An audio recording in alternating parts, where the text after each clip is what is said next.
ঈদ আনন্দে সারা দেশে যখন খুশিতে মেতেছে, তখন দুর্গম পাহাড়ে দেশের সুরক্ষায় লড়ছেন বিজেপি সদস্যরা। একদিকে উৎসবের আমেজ, অন্যদিকে দায়িত্ব। একই মুদ্রার যেন এপিঠ ওপিঠ। খাগড়াছড়ির দুর্গম সীমান্তে বিজেপির ঈদ এবং দেশের প্রতি আত্মত্যাগের গল্প নিয়ে থাকছে এবারের প্রতিবেদন। সারা দেশ যখন ঈদ আনন্দে মাতোয়ারা, তখন পাহাড়ের দুর্গম পথে অভিযানে বিজেপি সদস্যরা। একদিকে উৎসব, অন্যদিকে দায়িত্ব। একই মুদ্রার যেন এপিঠ ওপিঠ। খাগড়াছড়ির দুর্গম পাহাড়ি পথ, খরস্রোতা নদী এবং প্রতিকূল পরিবেশের সঙ্গে লড়াই করে বিজিবির 10টি বিওপির মাধ্যমে 58 কিলোমিটার সীমান্ত সুরক্ষা নিশ্চিত করছে 7 বিজিবি সদস্যরা। সীমান্ত সুরক্ষার দায়িত্বে নিয়োজিত থাকা প্রিয়জনদের সঙ্গে ঈদ আনন্দ ভাগাভাগির সুযোগ হয় না তাদের। তাই দেশের মানুষের নিরাপত্তায় খুঁজে নেন আত্মতৃপ্তি। দুর্গম পাহাড়ি অঞ্চলে কোনো জনবসতি নেই। এই জনবসতি না থাকলেও বহিরাগত কোনো রাষ্ট্রের সন্ত্রাসী কর্তৃক আমার দায়িত্বপূর্ণ এলাকায় কোনো প্রকার আধিপত্য বিস্তার না করতে পারে, এই জন্য আমরা অক্লান্ত পরিশ্রম করে যাচ্ছি।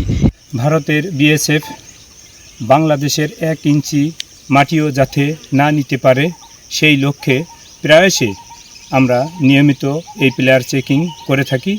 আধার নামলে সীমান্তে জেগে ওঠে চোরাকারবারীরা। শান্তির ঘুম হারাম করে তখনও জেগে থাকে অতন্ত্র প্রহরীরা। জীবনের ঝুঁকি নিয়ে ঠেকায় চোরাচালান, অনুপ্রবেশ। দেশের সীমান্ত সার্বভৌমত্ব রক্ষা করা আমাদের দায়িত্ব। আমরা এই কাজটাকেই সবথেকে বেশি প্রাধান্য দিয়ে থাকি। ঈদের ছুটি যেতে পারলাম কি পারলাম না সেটা মুখ্য বিষয় নয়। মুখ্য বিষয় হচ্ছে দেশ সার্বভৌমত্ব রক্ষা করার দায়িত্ব। আমরা যখনই ছুটিতে যাই, আমরা সবাই মনে করি যে আমাদের তখনই আমরা ঈদ। বিজিবি কেবল চাকরি নয়, এক জীবন ব্যবস্থা, যেখানে দেশের জন্য আত্মত্যাগী প্রধান ধর্ম, জানাচ্ছিলেন বাহিনীটির এই ঊর্ধ্বতন কর্মকর্তা। বিজিবির সকল সদস্য বাংলাদেশের প্রতি ইঞ্চি মাটির জন্য দায়বদ্ধ।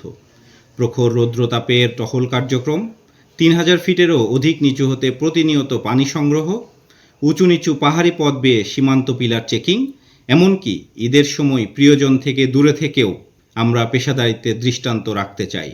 সীমান্ত পাহাড়ের পাশাপাশি স্থানীয় দুস্থ ও অসহায় মানুষদের মাঝে বিনামূল্যে চিকিৎসা সেবা, শিক্ষা সহায়তা, শীতবস্ত্র, ত্রাণ বিতরণ সহ নানা কার্যক্রম করে থাকে বিজিবি।